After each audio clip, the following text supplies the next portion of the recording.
아주 친한 친구에게도 털어놓기 어려운 이야기가 있죠. 그래도 조언을 구하고 싶을 때 우리는 전문가를 찾게 됩니다. 이 두 분의 전문가와 함께 여러분의 사연을 놓고 함께 해법을 찾아보는 시간, 한국인 심리학 콘서트 괜찮아. 자, 오늘도 두 분과 함께 하겠습니다.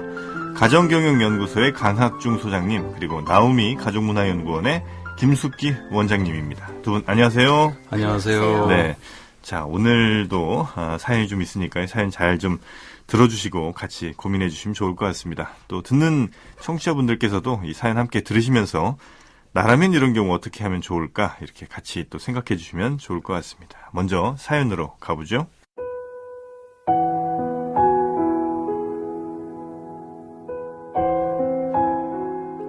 네, 오늘 사연은 60대 초반 여성분의 사연입니다.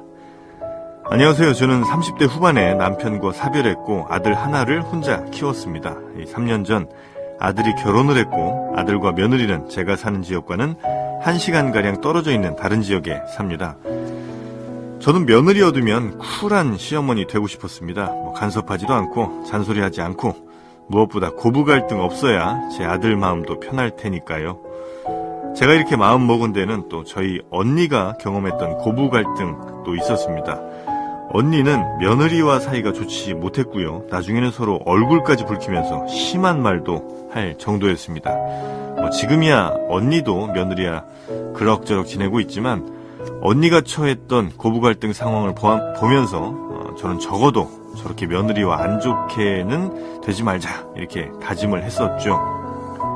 그래서 며느리 들어온 이후에 궁금해도 먼저 전화도 안 했고요. 또 어쩌다 아들 내외와 식사를 하는 자리에서 좀 마음에 안 드는 대목이 있어도 못 본 척 했습니다. 그러다 보니까 아들 며느리는 저에게 전화 한 달에 한 번 정도 할까요? 자잘한 연락은 거의 안 합니다. 이렇게 평소 연락을 별로 안 하고 사니까 어쩌다 전화 받아도 할 얘기도 없더라고요. 심지어 제 환갑 때도 셋이서 같이 밥을 먹었는데 예의 차리는 몇 마디 말 말고는 할 얘기가 없었습니다. 그렇게 무덤덤하게 지내다가 얼마 전 아들이 회사 앞으로 나오시라, 점심 사드리겠다, 이렇게 얘기를 하더군요.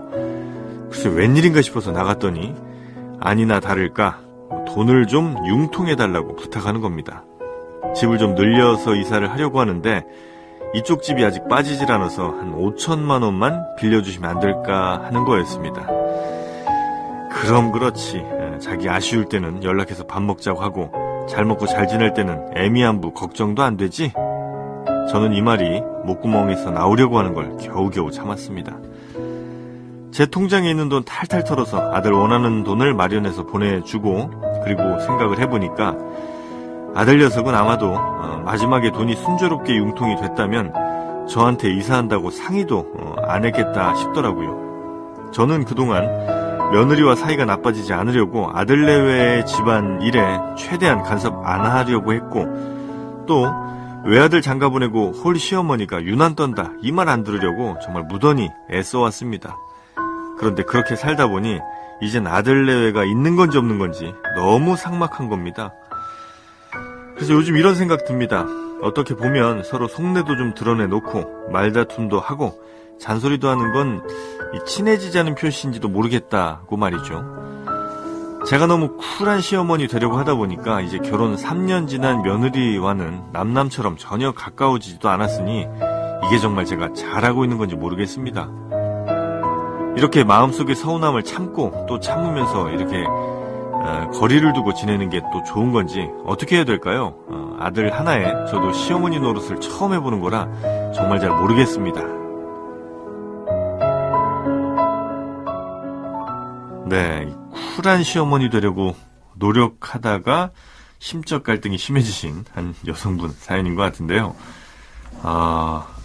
아마 두 분은 자제분들 가운데 결혼한 자제분이 있으시죠? 우리 소장님이나. 네, 저도 딸아이가 결혼을 해서 외손주를 낳은 쿨한 시어머니가 되려고 너무 이렇게 애쓰실 필요 없는데 그게 목표는 아니잖아요, 그죠? 그렇죠. 네. 그러면 좋을 수는 있습니다만 그게 목표가 돼서는 조금 어렵겠다 생각 좀 들기도 하고요.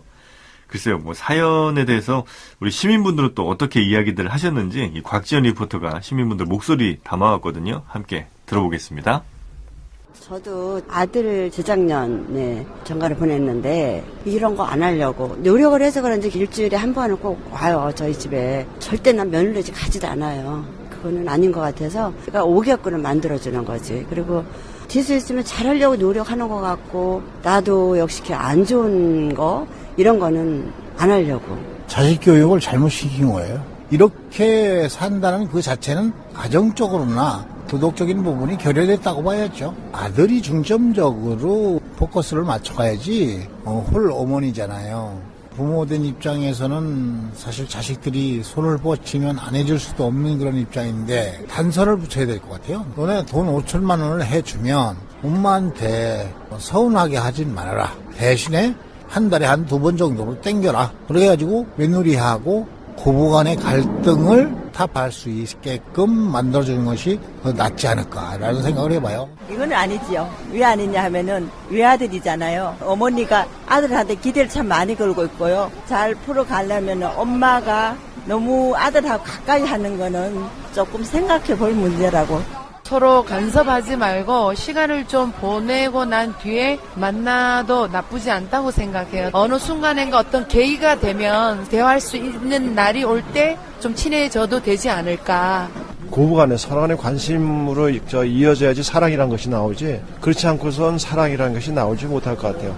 관심과 사랑은 항상 일치되는 거기 때문에 서로 간에 이해를 하도록 해야 되는 것이 가장 중요한 것 같습니다. 그러기 위해서는 한 달에 한 번 정도는 그 며느리와 같이 식사도 하면서 밀렸던 이야기들을 한 번씩 해주는 거 좋을 것 같고, 간섭도 하지 않으면서 편하게 해주는 거, 그게 대화의 방법이 아닐까 생각합니다. 네. 간섭도 하지 않으면서 대화를 해라. 참 따뜻한 아이스 아메리카노처럼 아주 어려운 얘기인 것 같습니다. 간섭을 안 하는데 어떻게 대화가 그렇게. 여튼 뭐 많은 분들이 여러 의견 주셨던 것 같은데 이 어머님의 고민은 일단 나는 쿨한 시어머니가 돼야 된다. 여기서부터 좀 시작하는 거 아닙니까? 너무 이 쿨한 시어머니의 좀 목표가 강하신 건 아닌가 하는 걱정이 좀 들긴 하거든요. 그렇죠. 이제 네. 저도 이 사연을 들으면서 쿨하지 않은 사람이 네. 그리고 쿨하지 않은 상황에서 네. 쿨하게 보여야 된다라는 게 이게 여기 모순이 있는 거예요. 그냥 있는 그대로 그리고 이제 더 중요한 거는 뭐냐면 이 어머님이 이 사연을 보내신 이 어머님이 과연 30대 후반 남편을 사별한 이후에 과연 어떻게 사셨을까? 자식이 전부였었던 것 같아요. 그렇겠죠. 예.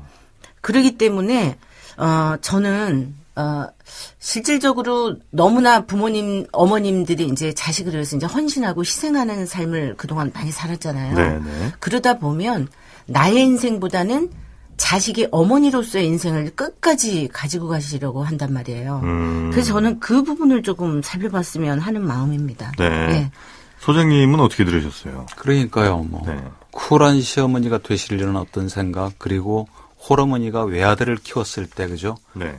바깥에서 남들이 막 하는 어떤 따가운 어떤 그런 눈총, 그걸 너무 지나치게 의식한 것 같아요. 네네네. 사실은 여러 자식을 두고 양부모가 있어도 잔소리하거나 개입하시거든요. 간섭하시기도 하고. 그게 너무 매몰되지 마시고. 네. 그리고 한 30년 가까이를 어떤 일을 하시면서 이 외아들을 키우셨는지 모르지만 그 과정이 얼마나 힘들었겠어요.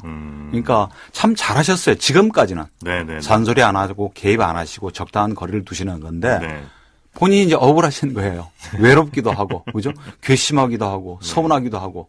그러니까 자식을 위해서는 잘하셨는데 그 감정이 계속 남아있으면 언젠가는 드러나거든요. 그렇죠. 그러니까 돈 5천만 원도 사실은, 그죠? 안 빌려주셨더라면 탈탈 털어서까지 빌려주실 상황은 아닌데 그거까지도 조금 좀 걸리긴 하지만 네. 그러면서도 내가 널 어떻게 키웠는데 그런 얘기도 안 하신 건 참 잘하신 거예요. 저는 근데 조금 다른 의견이 뭐냐면 네. 돈을 보내준 게 문제라기보다는 네. 상의를 안 한 거가 더 그게 이제 초점이신 거예요. 상의를 안 했다는 건 상의. 누구랑요? 그러니까 이사한다라는 이야기를 아. 어머니한테 네네네. 전달을 하거나 그러지 않았다라는 거에 대한 서운함일 것 같아요. 그리고 저는 이제 물론 물론 돈에 돈 부분도 이제 중요하시죠. 이제 노후 준비하셔야 네. 되고 뭐 이런 거 다 중요한데 저는 이제 마음의 문제거든요. 사실은 이 사연은 그러면은 이제 저는 그거죠. 내리사랑이에요. 이 사랑이라고 하는 게 네네. 치사랑이 아니고 다 내리사랑이에요. 이 아들은 이제 새 가정을 꾸렸고 며느리하고 어쨌든 살고 있고 네. 그러면 이제는 내 자식이 아니고 며느리의 남편이구나. 그래서 이제 그냥 마음을 조금 네. 비우시고 그 다음에 중요한 건 뭐냐면 쿨한 시어머니가 돼야지 시어머니에 초점을 맞추는 게 아니고 네. 내 인생을 살아야지 여기에 초점을 맞추시면 좋겠다 이거죠. 제 얘기는. 쿨한 시어머니 역할이 중요한 게 아니라 네. 내가 하고 싶은 것, 내가 즐거운 것, 내가 행복한 일 이런 것들을 찾아야 된다는 말씀이죠. 네, 왜냐하면 그동안에 아들을 위해서 내가 너무 많이 살았잖아요. 네네. 이제 아들 장가 보냈어요. 이제 나는 내 인생이다. 제2의 이제 내 인생이 다시 돌아왔구나. 네네네. 그래서 뭐 배우러도 다니시고 그 좋으신 분하고도 또 그 사교 활동도 좀 하시고 네. 여러 가지를 하실 수 있거든요. 네, 즐거운 네. 생활을 좀 그렇게 하시면 좋겠다라는 거죠. 그 태생적으로 왜 그냥 성격 자체가 그냥 쿨한 분이 있잖아요. 그럼 남들이 뭐 하건 신경도 안 쓰고 뭐 이런 분들 이러면 사실 괜찮아요. 괜찮은데 본인은 안 그런데 자꾸 쿨한 옷을 입으시려고 하니까 안 맞는 옷을 좀 자신을 속이는 거죠. 그렇죠, 그렇죠. 내 감정을 속이고 내 감정을 억누르는 건데 감정을 표현하는 것조차 안 하실 필요는 없어요. 비난하거나 그죠, 막 나무라거나 화내고 신경질 내고 짜증을 내지 말라는 얘기지. 네, 그랬을 때 나 좀 서운했다. 나 그랬을 때 정말 좀 배신감도 좀 들었다. 그리고 최소한 뭐 한 달에 한 2번 정도는 전화 좀 해줬으면 좋겠다는 내 바람 정도는 얼마든지 표현할 수 있죠. 네, 그렇게 네, 네. 하라고 강요하는 게 아니면 그것까지를 무시하실 필요는 없죠. 그러니까 나의 이런 감정이 어디서부터 올라오는지를 잘 들여다보시면 네. 본인은 그렇게 생각 안 하시겠지만 정말 한 30년 가까이를 외아들 하나 키우면서 한 남자를 사이에 두고 두 여자가 벌이는 미묘한 그죠 애정 싸움, 애정 갈등이라는 측면도 있어요. 네. 그것도 수용하셔야 되는 거죠.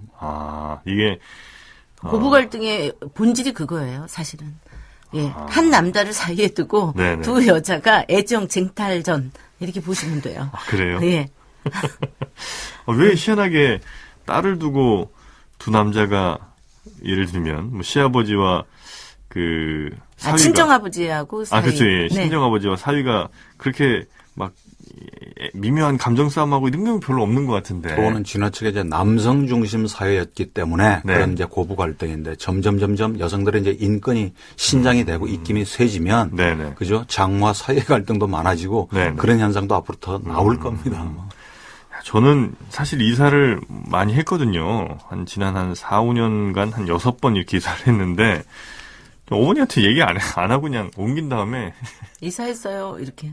예, 언제 한번 오셔야지 뭐 이런 정도 네. 했었어요. 저도 그러면 좀 섭섭합니까? 부모님 입장에서? 그러니까 본인의 능력으로 뭐 해결하고 뭐 네. 뒤에 통보하는 건 좀 덜 서운할 수도 있죠. 그래도 뭐 허가사항이나 그죠 보고사항은 아니지만 네. 저 이사할 겁니다 하고 얘기해 주는 게 부모는 좋겠지만 이 경우는 네네. 자기 능력이 안 돼서 부모 돈까지 받으면서 모든 걸 다 결정해 놓고 네. 평소에는 전혀 연락도 뜸하게 하다가 점심까지 사주겠다고 한 거 그죠?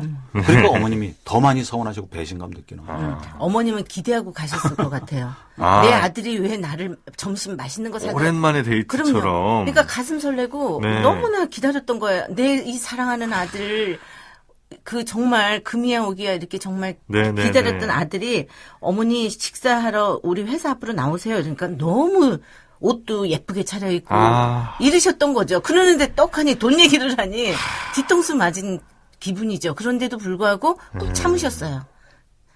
꼭 참으셨다고요. 네, 네, 그러니까 네. 이분의 성격이라든지 성향을 우리가 알 수 있어요. 굉장히 조심스러우신 분이세요. 정말. 밥은 좀 먹고 한 일주일 있다가 얘기를 했으면 차라리 좀 덜 할 텐데 그죠? 저는 밥 먹으러 그날 네. 어머니 저희가 이사를 합니다. 네. 이사를 하려고 지금 이렇게 하고 있어요. 네. 상의를 해야죠. 그때는 서로 이야기를 하면서. 이 돈 얘기를 그 식사 자리에서 하는 건 이 아들이 좀 잘못했네요. 그럼요. 그것도 그렇고 좀 더 생각이 깊은 아들이라면 네. 집 늘려서 가는 거 본인 능력이 안 되면 안 늘려서 가야죠. 그 좀 밀어야죠. 어머님 돈을 뭐 사정을 그 아들이 잘 알고 뻔히 있었는지 알 모르지만 텐데. 탈탈 다 털어서 줄 정도로 예. 그렇게 무리를 해서 이사갈 이유가 있나요? 그건 본인만 생각한 거지 어머니의 입장을 좀 배려를 못한 거죠. 네. 그런데 저는 여기 이 시어머니 지금 이 사연을 보내신 이분의 성격이라든지 성향상 제가 네. 그 추측해 보건데 돈이 이렇게 탈탈 털을 정도로 없다라는 얘기는 안 하시지 않았을까? 아, 하는 아들에게? 생각- 네, 왜냐하면 그냥 아낌없이 주는 나무처럼 그동안 그냥 무조건 아들만 바라보면 해바라기처럼 그렇게 사셨던 것 같아요. 그래서 네. 얘야 내가 돈이 이렇게 지금 부족하구나. 돈 해주고 싶지만 해줄 수 없을 것 같다. 이런 얘기조차도 네. 못 하신 거죠. 왜냐하면 굉장히 조심스럽고요. 그리고 쿨하게 보내려고 하는 이유가 뭐냐면 며느리하고 좋은 관계를 유지하고자 하는 그것 때문에 그러신 거예요. 그러면 다시 얘기하면 내 아들하고의 관계를 좋게 하고 며느리하고의 관계. 그러니까 네. 굉장히 조심스럽고 오로지 초점은 다 그 아들한테 이제 맞춰져 있어요. 네. 그러니까 그 아들하고 며느리하고의 좋은 관계를 유지하기 위해서 지나치게 애쓰실 필요도 없어요. 그 언니 때문에 조금 상처를 받으신 것 같은데 아. 그럭저럭 사는 것도 나쁘지 않습니다. 심하게 갈등하거나 아주 반목하는 사이가 아니라면. 그리고 그 아들과 며느리의 관계만 있는 게 아니거든요. 네. 인간관계가 내 친구도 있고 또 뭐 형제자매가 있기도 하시겠죠. 그런 인간관계로 좀 폭을 넓히셔서 내 삶의 주인공이 되는 거. 그게 가장 중요한 거죠. 그런데 이제 왜 이분이 그럴 수밖에 없냐면 네. 오로지 그냥 이 자식 하나, 그러니까 내 자식하고 관계가 멀어지면 나는 정말 외톨이다. 이 생각을 많이 그 두려움과 네. 그러한 생각을 많이 갖고 계신 분이기 때문에 사실은 더 조심스럽고 이렇게 얘기 못 하시는 거거든요. 근데 소장님께서 얘기하신 것처럼 그거를 좀 깨고 네. 조금 더 인간관계를 좀 폭넓게 다양하게 나의 삶을 이렇게 좀 뭐 친구도 만나고 이제 동네 사람도 만나고 뭐 복지관에서 또 취미 활동도 하고 이러면서 네. 인간관계를 좀 다양하게 하면서 그 안에서 이제 나를 찾아야죠. 그래서는 사연에서는 안 나왔습니다만 두 분 말씀을 듣다 보니까 아들을 뭐 이제 많이 사랑하는 거야 뭐 그렇다고 치지만 약간 아들 눈치를 좀 보고 계신 게 아닌가 하는 생각이 살짝 드네요. 그런 생각도 네. 들 수 있겠죠. 예. 그래서 며느리한테 전화를 안 하거나 혹은 뭐 전화하라고 하지 않는 이유가 결국은 아들한테 좀 엄마 왜 그래? 뭐 이런 소리를 혹시 안 들으시려고 뭐 그런 모습이 아니신가 하는 추측이 살짝 또 들기도 합니다. 살짝이 아니고 눈치를 많이 보고 계신 그런 거예요? 예. 네. 예. 이렇게 고생하신 어머니가 앞으로 자식한테 집만 안 되셔도 그건 최대 선물을 주시는 거예요. 좀 더 당당해지실 필요가 있고요. 한 가지 덧붙이면 네. 5천만 원을 빌려주시면서 네. 어떻게 하고 빌려주셨는지는 모르겠지만 네. 이런 성향의 어머니가 그렇게 모진 얘기 못 하셨을 거예요. 차용증도 못 쓰셨을 거고. 예, 아마. 차용증은 안 쓴다고 하더라도 반드시 돌려받으셔야 됩니다. 이거요? 예. 빌려주는 거예요. 주시면 안 돼요. 그리고 그 돈을 어떻게 갚을 건지 분명히 매듭을 지으셔야지. 네. 이 문제가 만약 또 하나의 화근이 될 수도 있고요. 앞으로 예를 들면 한 3년 됐다고 하니까 네. 뭐 아이가 생기기도 하겠죠. 최대의 어떤 그 기쁨 중에 하나는 사실 손주를 보는 기쁨이거든요. 네. 막 일부러 막 일주일에 한 번씩 오라고 막 지시하고 명령은 안 하시더라도 네. 부담이 덜 가는 범위 내에서 애 얼굴 보는 게 나 유일한 낙이니까 예를 들면 데리고 오지를 못하면 네. 뭐 예를 들면 요즘 뭐 영상으로도 많이 보여주잖아요. 네, 네, 아니면 네. 사진으로도 그런 식으로 좀 보내달라고 부탁하실 수는 있는 거죠. 네. 그것까지를 다 참고 억누르시면서 쿨한 시어머니 되시려고 너무 노력 안 하셨어요. 5천만 원 이거 받을 수 있을까요, 근데? 이거 굉장히 받기 어려울 것 같은데 아마 네. 이 아들은 말은 빌려달라고 했지만 네. 아들 생각은 아마 그냥 5천만 원을 받았다는 생각을 하지 않을까. 그렇게 하기가 쉽죠. 그렇죠. 지금 저희가 이제 요 유추를 해보잖아요. 네, 네, 네. 어떻게 사셨을 것 같고, 그리고 또 성격적인 부분이 어떻고, 이렇게 보면 그럴 확률이 있는데, 저는 이제 좀 희망적으로 좀 기대를 걸고 싶은 건 뭐냐면, 네.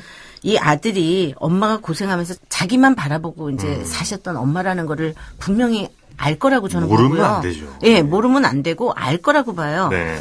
그 다음에 또 두 번째 약간의 희망은 뭐냐면, 이 어머니께서, 에이, 자식 새끼 이제 다 소용없다. 차라리 이렇게 그냥 아예 딱 이번에 철저하게 좀 생각을 하시고, 나는 이제 내 인생을 조금 살아야 되겠다. 네.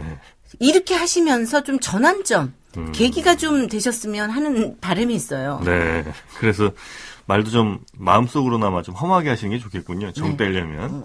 아이, 자식 새끼 이렇게. 네, 그렇죠. 나 진짜 서운하다. 이제 난 할 얘기 하면서 살랜다. 이렇게 차라리 하시고 그리고 이제 내 인생에 좀 초점을 맞추시길 바랍니다. 하여튼 두 분 말씀 중에 가장 공통되는 건 너무 아들에게 집중하지 말고 이제 또 다른 인간관계, 또 다른 나의 삶 이런 것들을 좀 찾는 데 집중했으면 좋겠다. 이게 좀 핵심이 아닌가 싶습니다. 자, 사연을 통해서 이 시대 한국인들의 고민을 함께 나누는 시간이죠. 한국인 심리학 콘서트 괜찮아. 지금까지 가정경영연구소의 강학중 소장님 그리고 나오미 가족문화연구원의 김숙기 원장님이었습니다. 두 분 말씀 고맙습니다. 예, 감사합니다. 감사합니다.